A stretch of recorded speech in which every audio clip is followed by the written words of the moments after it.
São 9h13. O grande assunto da semana nas rodas de família, nas rodas de conversa, é, sem sombra de dúvida, o ataque que nós tivemos na escola de São Paulo por um aluno de 13 anos que esfaqueou com crueldade, né, uma professora de 70 e poucos anos que já podia estar aposentada e estava lecionando. Ontem foi emocionante acompanhar o que os colegas, né, desse aluno aí fizeram no velório, as manifestações que trouxeram para a professora, o que mostra, né, que os ensinamentos dela não foram em vão.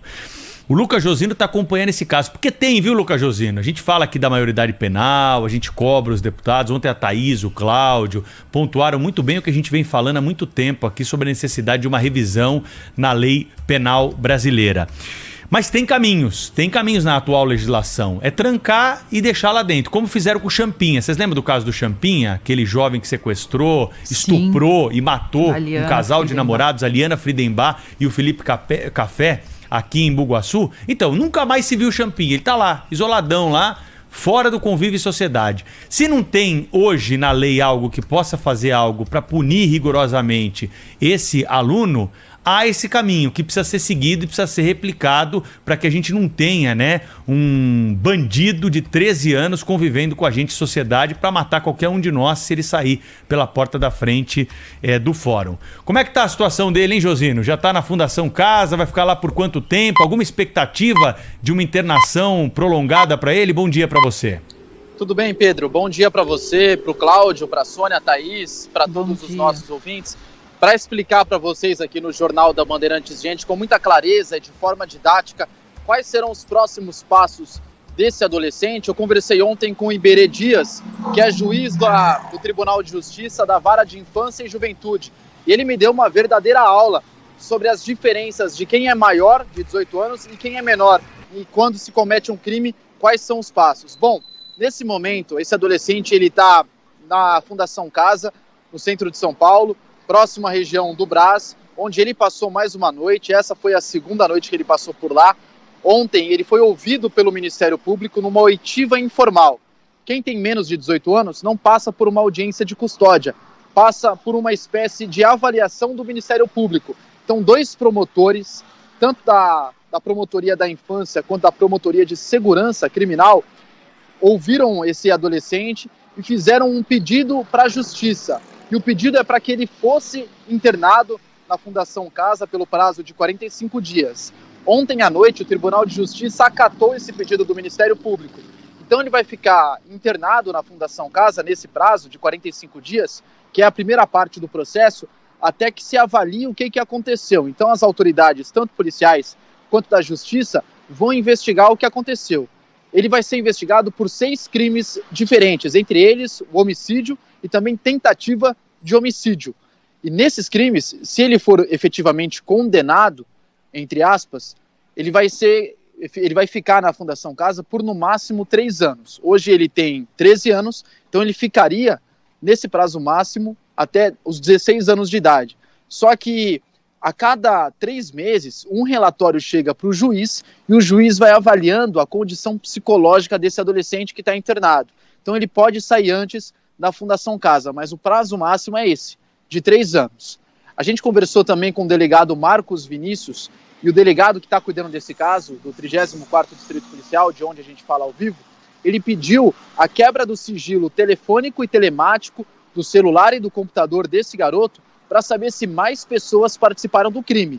E ele não descarta essa participação, justamente porque naquele caso da Raul Brasil, da escola de Suzano, por exemplo, outras pessoas incentivaram aquele garoto a cometer um massacre. Incentivaram indiretamente e também diretamente. A gente sabe que nas camadas mais profundas da internet são vários fóruns e nesses fóruns existem muitas formas de incentivar crimes como esse. Então é isso que o delegado quer entender. E ontem ele conversou com nós jornalistas justamente para explicar isso.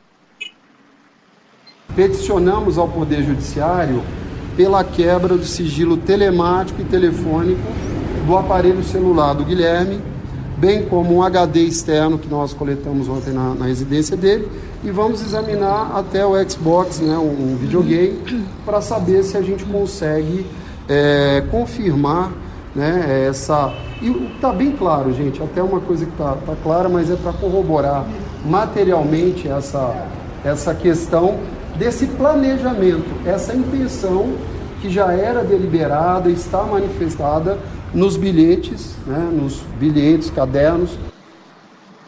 Até agora, 40 pessoas foram ouvidas aqui na delegacia, testemunhas do caso, pessoas que estavam na escola naquele momento, como professores, funcionários, alunos, pais de alunos, e mais pessoas também deverão ser ouvidas. Entre as que passaram aqui na delegacia ontem, eu destaco duas delas: a mãe de um aluno de Taboão da Serra, que contou aos policiais que o filho dela foi ameaçado de morte por esse garoto de 13 anos. Ela avisou a polícia e também avisou a escola, a direção da escola naquele momento. E um boletim de ocorrência foi feito no dia 15 de fevereiro, justamente para informar as autoridades policiais do que estava acontecendo naquele momento. Além disso, a professora Rita de Cássia, que foi uma das feridas por esse garoto, também veio aqui ontem à delegacia prestar depoimento. Na saída, ela conversou com os jornalistas e deu explicações e detalhes de como era esse garoto na sala de aula. Como aluno, sim, muito quieto, muito reservado, fone de ouvido o tempo todo no ouvido. Você fala com ele assim, bem alheio a tudo, e briguento. Briguento. Pois bem, 2 semanas antes ele havia brigado com outro garoto, ainda nessa escola. Ele era recente chegado, ele chegou fazia pouco tempo nessa escola aqui na zona oeste de São Paulo, no bairro da Vila Sônia, e já tinha até arrumado uma briga, e na última segunda-feira ele acabou matando com uma faca a professora Elizabeth Tenreiro, de 71 anos, e feriu outras 4 pessoas. Ontem a professora foi homenageada na escola, o corpo dela foi sepultado, vai deixar muita tristeza. Ela era muito querida, tanto nessa escola quanto em várias outras, tinha mais de 40 anos de vida acadêmica. As investigações continuam e a gente segue de olho. Pedro, Thaís, Sônia e Cláudio. Aí o Lucas Josino, então, o Lucas falou, viu, Cláudio Humberto, sobre essa internação de 3 anos, né? Isso é o que está no Estatuto da Criança e do Adolescente. Agora existe, né, a medida de segurança. A medida de segurança vem com um laudo médico comprovando que o sujeito não tem capacidade de convívio em sociedade, e é preciso entender isso. O Guido Palomba, que é um psiquiatra forense dos mais renomados, escreveu isso várias vezes nos seus livros e já teve a oportunidade de dizer aqui na Rádio Bandeirantes. Sujeitos fronteiriços.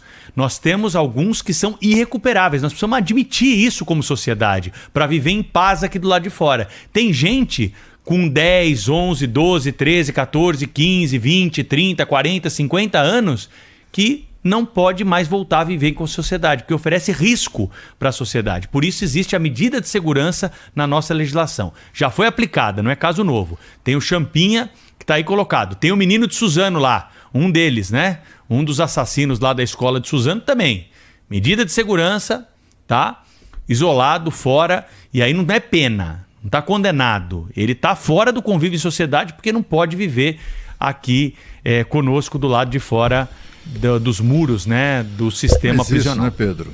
Isso não pode ficar dependendo do juízo de uma pessoa. Claro. Né? Aí o juiz vai lá e eu acho que ele não mantém medida de segurança. E são casos excepcionalíssimos, porque a regra é soltar.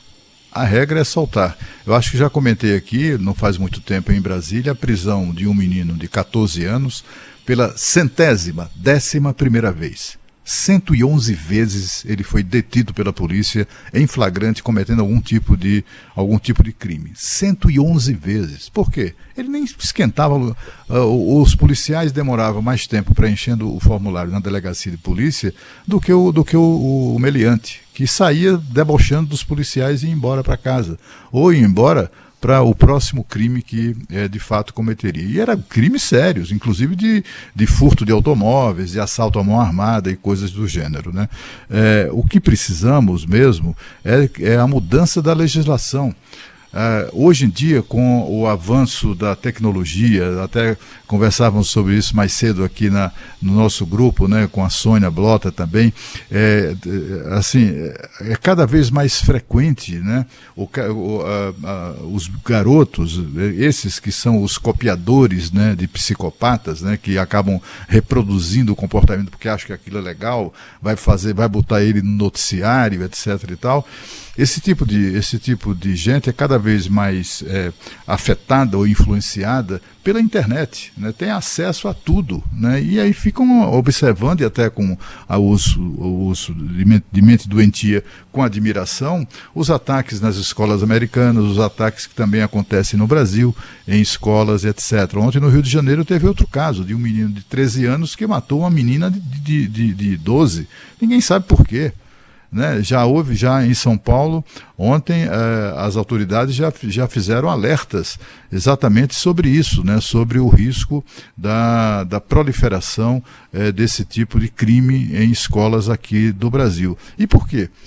Porque, afinal de contas, toda essa gente tem acesso ao noticiário que trata do assunto, né? Que dá visibilidade ao tema, ao assunto e é claro, ao crime e ao criminoso. Não tem jeito, isso é inescapável, né? Então, é por isso que a idade aquela coisa de que eu tenho um filho de 14 anos, ou tenho um neto de 14 anos, o meu neto jamais seria capaz de cometer um crime. É claro que não, né? Todos temos absoluta confiança na educação que demos aos nossos filhos e netos. Mas haverá sempre aquele ou aqueles, muitos, né? Que acabam escapando disso, não tendo tido a oportunidade, inclusive, de uma educação mais adequada e cometem crimes, né? É por isso que os países mais civilizados, mais desenvolvidos, né? Punem hoje o crime, independentemente da idade do criminoso. O que tem que ser punido é o crime. E se o crime foi cometido por um menor de idade, olha, só lamento, foi um crime, tem que ser punido. A resposta da sociedade, que tem que ser dada pelas autoridades à sociedade, não é a família a família do criminoso, é a família da vítima. Porque essa professora de 71 anos, deixou uma família completamente transtornada. Filhos e netos. Filhos, netos, todo mundo indignado, revoltado, etc. Aí fica todo mundo, você vê lá, você já vê pelo noticiário. O cara vai lá, o garoto lá, o assassino, vai ser submetido a exames psicológicos, não sei o que e tal. Daqui a pouco ele está na rua, alguém vai dizer, olha, ele não pode ficar detido, como imagina, o menino tem apenas essa idade, e aí vão soltar. A questão no Brasil não é tratada sob a ótica do crime, né? Da punição ao crime, como toda sociedade civilizada deve se comportar. É sempre sob a ótica política, ideológica. O presidente Lula, o ministro da Justiça e Segurança Pública, não deram uma palavra sobre isso. Para condenar o crime, para se solidarizar com a família da professora assassinada, etc. e tal. Por quê? Para não correr o risco de, com isso, contribuírem para a aprovação da proposta de emenda constitucional que tramita há 30 anos no Senado Federal, que está lá na gaveta, no gavetão do Pachecão há 30 anos, né? E do Pachecão e de todos os seus antecessores, né? Que reduz a maioridade penal. Então, assim, sabe, é gente desse tipo, né? Gente com esse tipo de preocupação política, ideológica, sabe, preocupação de lacradora, né? Só quer saber de lacrar politicamente, se aproveitar politicamente dos fatos, né? É em razão disso que eu não tenho a menor esperança de que o Brasil enfrente isso de maneira adequada, como vem sendo enfrentado em países de fato desenvolvidos.